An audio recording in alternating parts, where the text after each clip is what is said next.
Suscríbete a Historias de Familia Rota para más historias. Ahora, comencemos con esta. Sabía que el proyecto estaba en problemas el día que mi jefe decidió agilizar un contrato de $50 millones con nada más que una idea improvisada y garabateada en una servilleta. Llevaba años dirigiendo este equipo de proyectos especializados, consiguiendo acuerdos de alto valor que mantenían las luces de nuestra empresa encendidas y a nuestros inversores satisfechos. Este proyecto no era solo una victoria más. Era la joya de la corona, aquello por lo que habíamos estado trabajando arduamente durante meses. Yo había ayudado personalmente a negociar cada línea de ese contrato.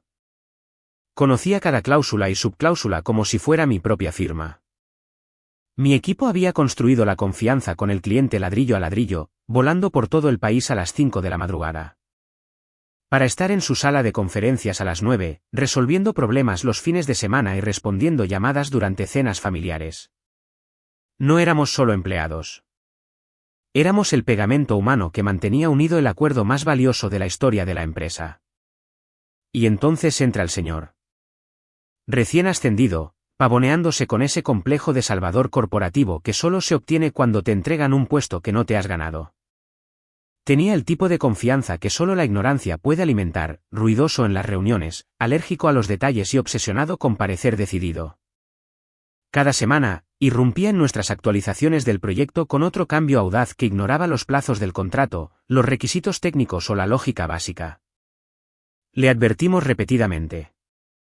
Para él, las advertencias eran solo negatividad. Quería victorias rápidas para su evaluación de desempeño, incluso si eso significaba arrasar con el mismo proceso que hacía posibles esas victorias. Un día, decidió que el cliente no necesitaba ciertos entregables del alcance original. El problema era que esos entregables eran legalmente vinculantes, y eliminarlos sería como intentar vender una casa sin los cimientos. Se lo dijimos. Él sonrió como si fuéramos adorables por preocuparnos y siguió adelante de todos modos.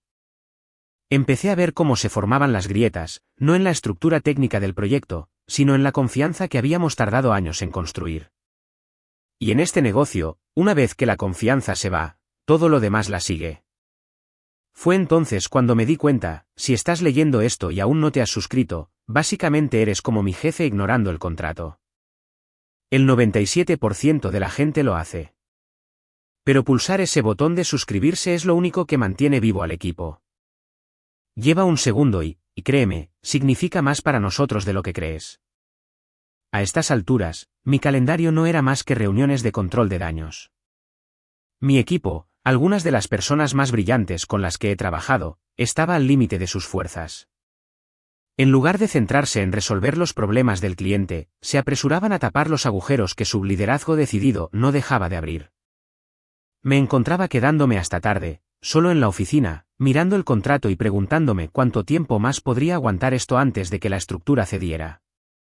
La ironía era que, enterrada en lo profundo de ese contrato, había una cláusula que yo había luchado por incluir años atrás, una cláusula que nadie más que yo parecía recordar. Vinculaba la fianza de cumplimiento de $50 millones directamente a la continuidad de mi empleo. En aquel entonces, había insistido en ella como una salvaguarda. No confiaba en que la empresa no nos usaría como chivos expiatorios si las cosas se ponían difíciles, si yo me iba o era despedido, esa fianza quedaba automáticamente anulada. Sin fianza, el cliente podía marcharse sin penalización. En ese momento, era solo un seguro para la estabilidad de mi equipo. Nunca pensé que se convertiría en un arma cargada apuntando directamente a la cabeza de la empresa. Observando a mi jefe operar, comencé a sentir el peso de esa cláusula como una llave secreta en mi bolsillo. Estaba tan concentrado en exhibir su autoridad que nunca se dio cuenta de que el suelo que pisaba estaba hueco. Cada movimiento imprudente nos acercaba más al borde. Y cada sonrisita que me lanzaba a través de la mesa me hacía pensar, realmente no tienes idea de lo que se avecina, ¿verdad? No dije ni una palabra al respecto. Todavía no. Porque si hay algo que he aprendido, es que en la guerra corporativa, el silencio puede ser el arma más afilada que tienes. Y no tenía intención de malgastar la mía demasiado pronto. Era un miércoles por la mañana, de esos que empiezan sintiéndose pesados incluso antes de salir de la cama. Mi bandeja de entrada ya era una zona de guerra, el cliente cada vez más impaciente, mi equipo funcionando a base de vapores de cafeína. Entré en la oficina y encontré una invitación a una reunión de mi jefe marcada como urgente. Sin orden del día, solo sala de conferencias 3. Eso nunca es una buena noticia. Todo el equipo ya estaba allí cuando llegué, con los rostros pálidos, agarrando las tazas de café como si fueran salvavidas. Mi jefe estaba de pie a la cabeza de la mesa, apoyado en ella como un entrenador de fútbol americano de instituto a punto de gritar a los chicos por perder el gran partido. Tenía esa sonrisita de nuevo, la que dice que ha estado ensayando el discurso en el espejo. No perdamos el tiempo, ladró, con la voz lo suficientemente alta como para que todos los que pasaban por allí pudieran oír. Este proyecto se está hundiendo, y es por culpa de ustedes. Señaló con el dedo hacia mí como si estuviera espantando una mosca. Los ojos de mi equipo se dirigieron a los míos, buscando algún tipo de señal, pero mantuve mi rostro neutral.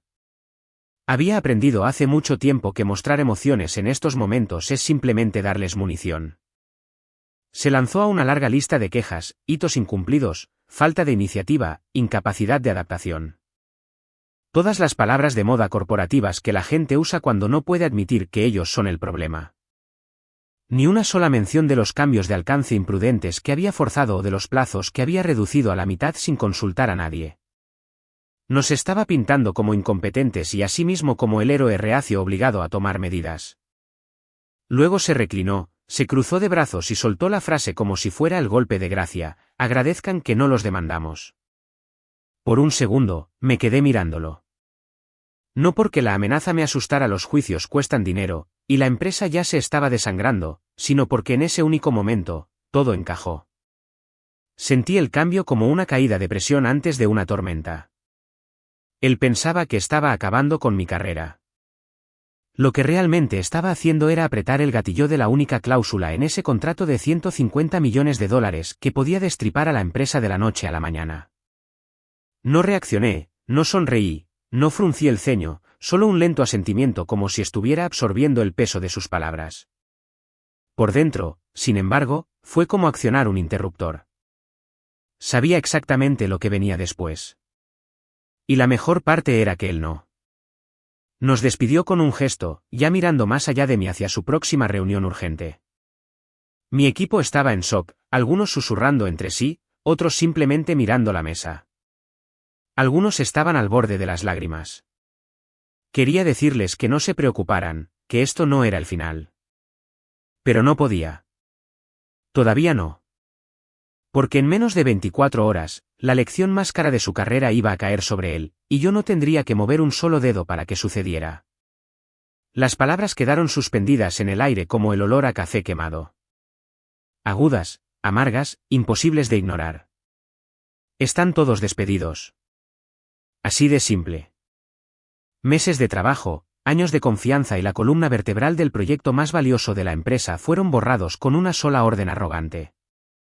Sin revisión formal, sin advertencia, sin intento de salvar la situación. Simplemente una ejecución corporativa por ego. Vi a mi equipo procesarlo en tiempo real. Sara, que había pasado más noches en salas de conferencias de hotel que en su propia cama para mantener este proyecto en marcha, se miró las manos, con los nudillos blancos alrededor de un bolígrafo que ni siquiera sostenía derecho. Daniel, el tipo que podía depurar código mientras dormía, parpadeó con fuerza, con la mandíbula apretada como si estuviera conteniendo una inundación.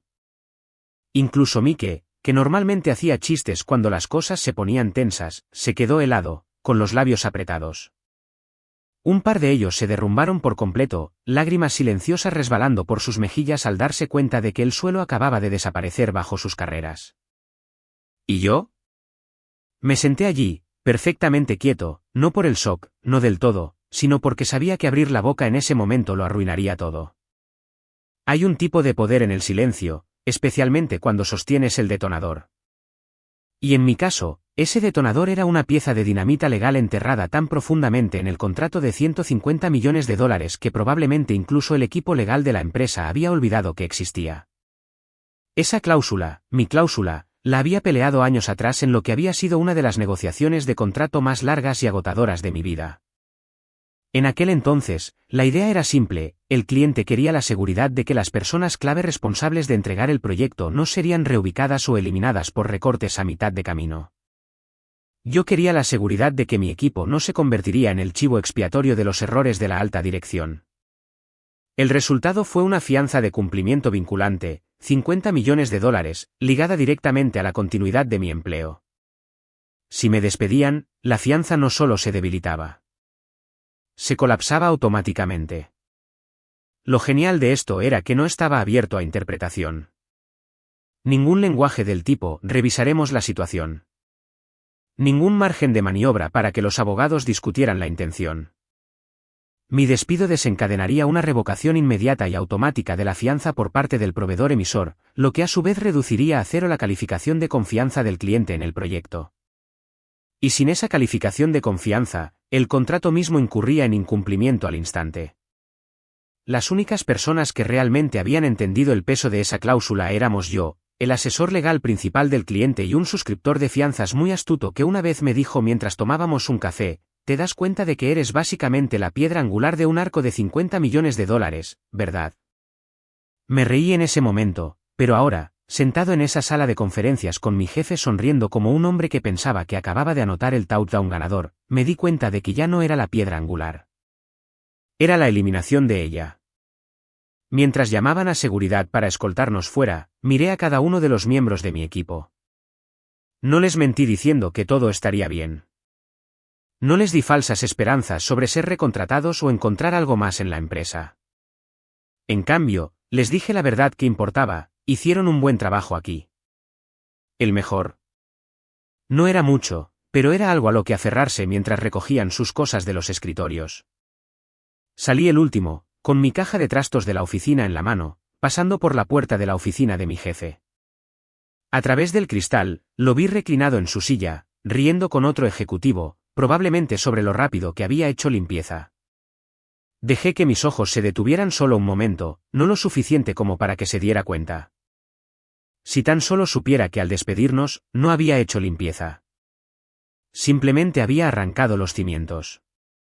Y en menos de un día, iba a ver cómo toda la estructura se venía abajo. Las luces fluorescentes del pasillo zumbaban débilmente, un sonido que había oído 1000 veces antes, pero que ahora parecía más agudo, más deliberado, como si el propio edificio supiera que algo estaba a punto de cambiar. La seguridad nos seguía a una distancia educada pero intencionada, el tipo de presencia destinada a recordarte que tu tarjeta de identificación ya no abre puertas. Mi equipo llevaba cajas llenas de los pequeños trozos de sí mismos que habían dejado en este lugar, tazas de café, fotos enmarcadas, la ocasional pelota antiestrés. Se sentía menos como dejar un trabajo y más como evacuar una casa después de una advertencia de tormenta. No hablamos mucho. No quedaba nada que decir que no se convirtiera en amargura o lágrimas, y ambas cosas eran inútiles en ese momento. Mantuve un ritmo constante, con la vista al frente, hasta que pasamos por la oficina de esquina con paredes de cristal. Allí estaba él, mi jefe, reclinado en su silla de cuero como un rey inspeccionando tierras conquistadas. Otro ejecutivo estaba sentado frente a él, y el sonido de sus risas se derramaba en el pasillo. Capté lo suficiente para oír la frase haciendo limpieza. Ese fue el momento. No cuando nos despidió, no cuando la seguridad nos quitó las tarjetas, sino justo ahí, oyéndole regodearse mientras aún era ajeno a lo que acababa de poner en marcha. Fue entonces cuando la tranquila satisfacción comenzó a zumbar en mi pecho. Pensó que había ganado. Pensó que había solucionado el problema. Y en menos de 24 horas, iba a aprender que no había solucionado nada. Lo había detonado. No disminuí la velocidad. No le di la satisfacción de una mirada. En cambio, seguí caminando, sosteniendo mi caja como si fuera un martes cualquiera. Por dentro, sin embargo, ya estaba en cuenta regresiva. La cláusula era hermética. En el momento en que mi despido se registrara en RRHH, el proveedor de la fianza sería notificado. El lenguaje del contrato era despiadado: tras el cese del empleo de la parte nombrada, la fianza de cumplimiento se considerará revocada en su totalidad. Un correo electrónico de su sistema al equipo legal del cliente, y la calificación de confianza del proyecto sería aniquilada. Incumplimiento de contrato. Sin apelaciones. Sin periodo de gracia. La diseñé para que fuera rápida a propósito. Años atrás, había argumentado que si una empresa realmente perdía a la persona que había garantizado como esencial para la entrega, el cliente no debería tener que esperar meses para descubrir que el trabajo estaba en peligro. No tenía idea entonces de que un día funcionaría a mi favor. Pero ahora sabía que estaba a punto de funcionar perfectamente. En el ascensor, todos nos detuvimos para ese incómodo reajuste, la gente decidiendo quién se baja en qué piso, quién baja junto.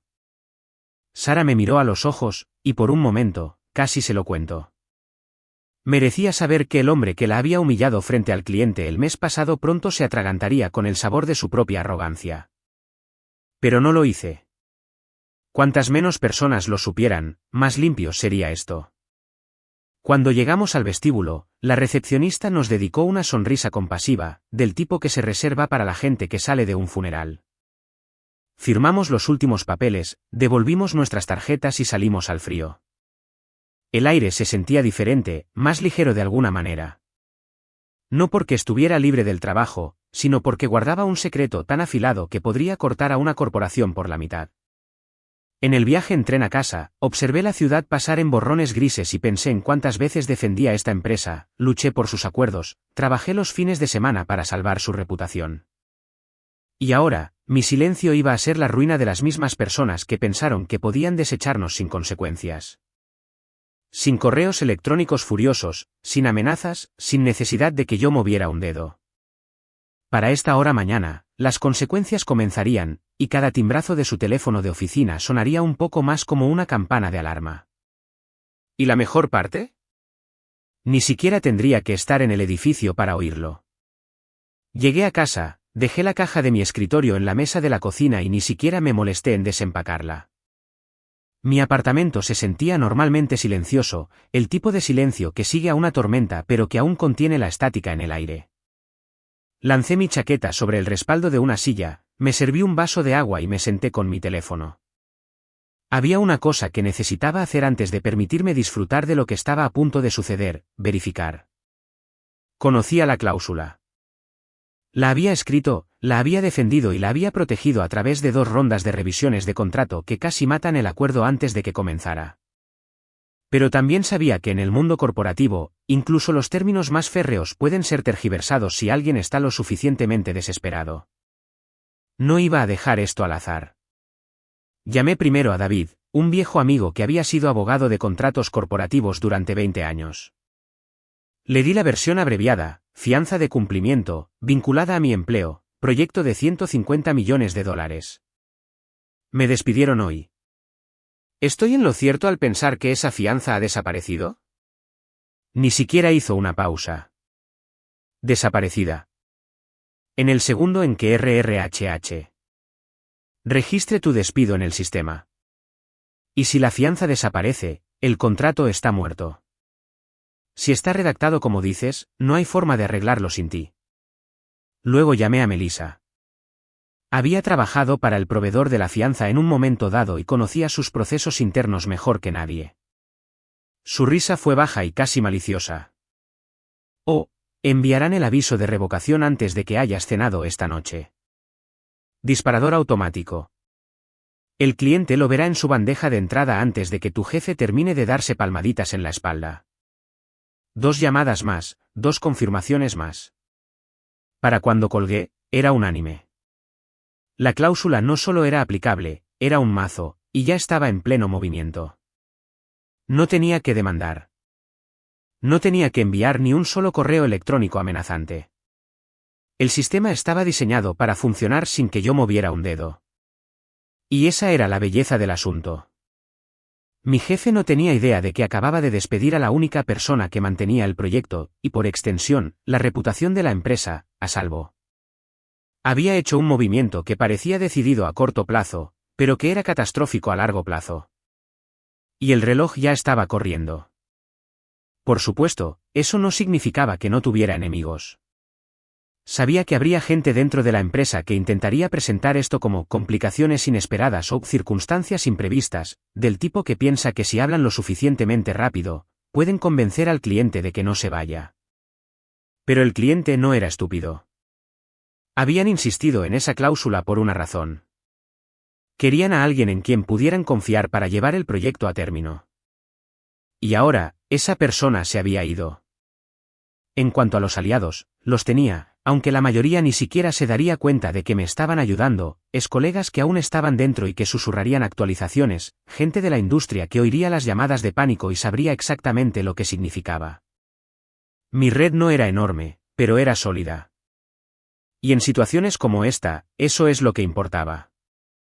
Me recliné en mi silla, con el teléfono aún tibio en la mano, y dejé que la satisfacción se asentara. No era venganza en el sentido dramático de las películas. No estaba tramando un plan elaborado ni moviendo hilos tras bambalinas. Esto era más silencioso, más limpio, inevitable, como ver a un oponente de ajedrez caer en una trampa que habías preparado 12 movimientos atrás. Todo lo que tenía que hacer ahora era esperar. Y si hay algo que he aprendido en los negocios, es que las personas que te subestiman nunca te ven venir hasta que es demasiado tarde para detenerte. La mañana siguiente comenzó como cualquier otra, al menos para mí. No tenía prisa. El sol apenas se abría paso a través de las persianas, el olor a café recién hecho llenaba mi cocina, y yo tenía esa energía tranquila y sin apuros que solo se obtiene cuando sabes que el día que tienes por delante va a ser mucho más interesante para otras personas que para ti. A mitad de mi primera taza, mi teléfono vibró. Era un mensaje de texto de un antiguo compañero de equipo que había logrado sobrevivir a la purga, por ahora. Algo está pasando. Sin puntuación, sin explicación, solo eso. Tomé un sorbo lento antes de responder para averiguar algo. 3 puntos aparecieron, desaparecieron, reaparecieron. Luego, el cliente recibió una llamada del proveedor de la fianza esta mañana. Revocada, es la palabra que corre por ahí. La gente está flipando. Sonreí en mi taza, justo a tiempo. Lo que pasa con la revocación de una fianza de cumplimiento es que no es solo un papel que desaparece.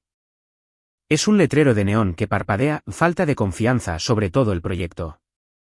Para el cliente, significa que el riesgo ha pasado de ser manejable a catastrófico de la noche a la mañana.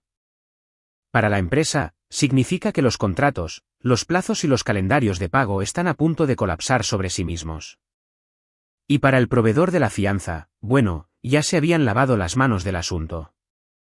Imaginé la escena desarrollándose en la oficina, conversaciones en voz baja en los pasillos, gerentes asomándose a los cubículos de los demás, gente actualizando su correo electrónico con ese ritmo ansioso y nervioso. En algún lugar de allí, mi jefe probablemente todavía estaba tranquilo, quizás incluso despectivo. Es solo una formalidad. Lo solucionaremos. Se estaría diciendo eso a sí mismo porque la alternativa que él personalmente había causado un incumplimiento en el contrato más grande de la historia de la empresa aún no había calado del todo. Pero lo haría. El aviso de revocación no solo iría al gerente de proyectos del cliente. Aterrizaría directamente en la bandeja de entrada de su asesor legal principal, el mismo que había insistido en la cláusula en primer lugar. Ahí es donde comenzaría el verdadero pánico. Imaginé a los abogados del cliente revisando el contrato, encontrando el lenguaje exacto que yo conocía de memoria, y dándose cuenta de que no había parche, ni solución alternativa, ni táctica dilatoria que pudiera deshacerlo. Revisé mi teléfono de nuevo. Otro mensaje. Este de alguien de finanzas. Están reuniendo a todos en una conferencia telefónica a las 11. Pinta mal. Luego, un seguimiento unos minutos más tarde. Tu jefe parece que no ha dormido. No estoy seguro de que sepa por qué todavía. Esa era la parte deliciosa, saber que la tormenta había comenzado pero que él todavía estaba allí de pie sin paraguas, demasiado ocupado felicitándose por hacer limpieza como para notar el agua de la inundación subiendo alrededor de sus tobillos. Rellené mi café, me acomodé en mi silla y miré por la ventana. No necesitaba estar en el edificio para sentir la tensión apoderándose de cada piso. El mecanismo estaba en marcha, tal como fue diseñado. ¿Y lo curioso de un mecanismo como ese? Una vez que se activa, no se detiene hasta que termina. En un par de horas, las piezas comenzarían a caer más rápido. se harían llamadas, las voces se alzarían, y en algún punto entre la primera ronda de control de daños y la segunda, mi jefe iba a atar cabos, dándose cuenta de que la persona a la que intentó humillar había estado sosteniendo el salvavidas de la empresa todo el tiempo. Me pregunté cuánto tiempo tardaría antes de que alguien finalmente le hiciera la pregunta que le revolvería el estómago: ¿por qué despediste a la única persona sin la cual este contrato no puede funcionar? Para el mediodía, los mensajes comenzaron a llegar tan rápido que tuve que silenciar mi teléfono. Primero, de un ex colega de ti, todos reunidos en el ala ejecutiva. El CEO está aquí, el equipo legal está aquí. Tu amigo parece que ha envejecido 5 años de la noche a la mañana. Luego, de alguien de adquisiciones, el equipo legal del cliente está en una llamada con el CEO y nombre del jefe. Te va a encantar esto. Dejé mi taza de café, ya imaginándomelo. Sabía exactamente cómo comenzaría esa conversación porque conocía a las personas al otro lado de la línea. El asesor principal del cliente no era del tipo que endulza las cosas. Tenía una voz como de acero frío y una habilidad para lanzar preguntas que atravesaban toda la pose corporativa. Y, efectivamente, 5 minutos después, recibí el mensaje que me hizo reír a carcajadas. Su primera frase fue: ¿puede explicar el significado de la palabra revocado? Oh, yo podría explicarlo. Demonios, podría recitar la cláusula de memoria, palabra por palabra, hasta la puntuación. Tras el cese del empleo de la parte nombrada, la fianza de cumplimiento se considerará revocada en su totalidad sin posibilidad de restablecimiento sin el consentimiento por escrito del cliente. Poesía legal. Y ahora, ahí estaba, siendo leída de vuelta al mismo hombre que, sin saberlo, había tirado de la anilla. Imaginé la sangre drenando de su rostro en tiempo real. Ese segundo en que la bravuconería se convierte en confusión, y luego en pánico, a medida que las implicaciones comienzan a apilarse como fichas de dominó. Sin la fianza, el contrato era un caso perdido.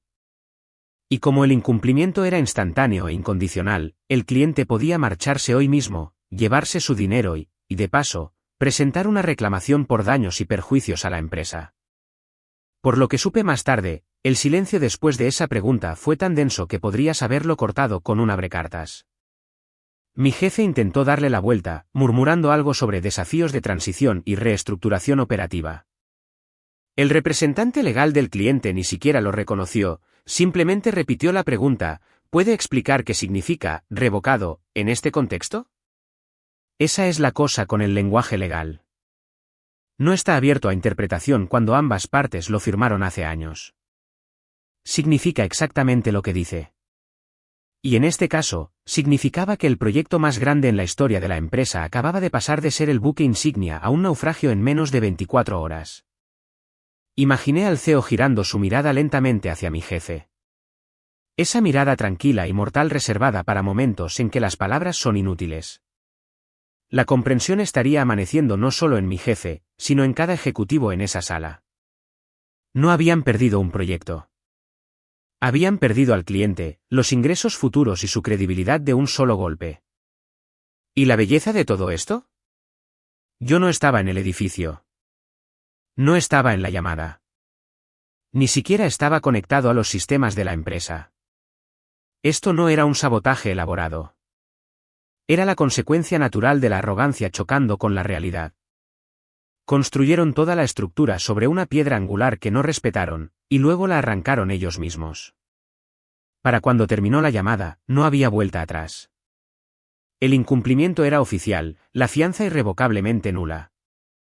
El cliente tenía la libertad de marcharse, y por las actualizaciones que llegaban, ya estaban redactando la documentación de salida.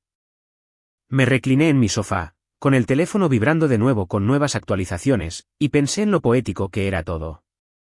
Toda esa fanfarronería, todos esos discursos sobre responsabilidad y liderazgo decidido, y al final, lo único decidido que había hecho fue firmar el certificado de defunción de su propia carrera. Y todo lo que tuve que hacer fue nada.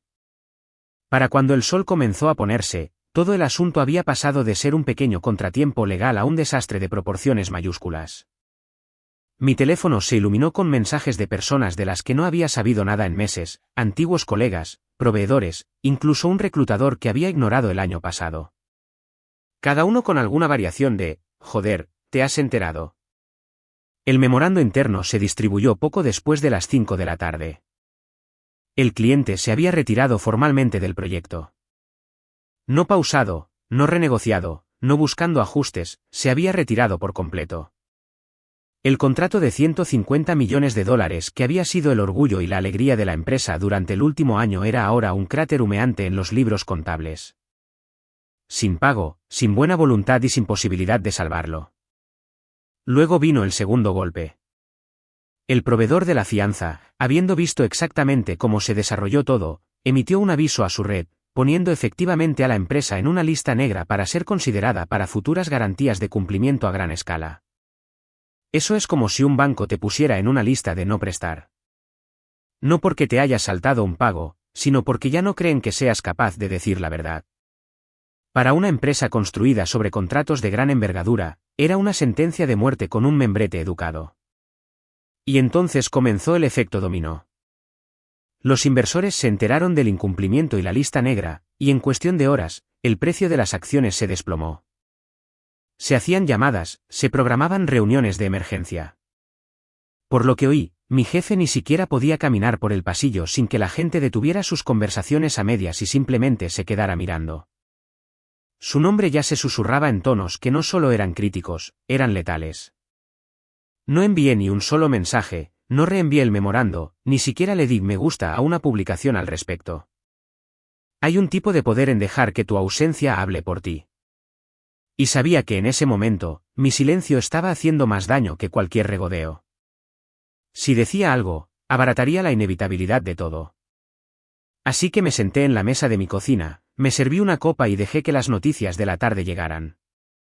Aparentemente, el CEO había pasado el día encerrado en llamadas consecutivas tratando de controlar los daños.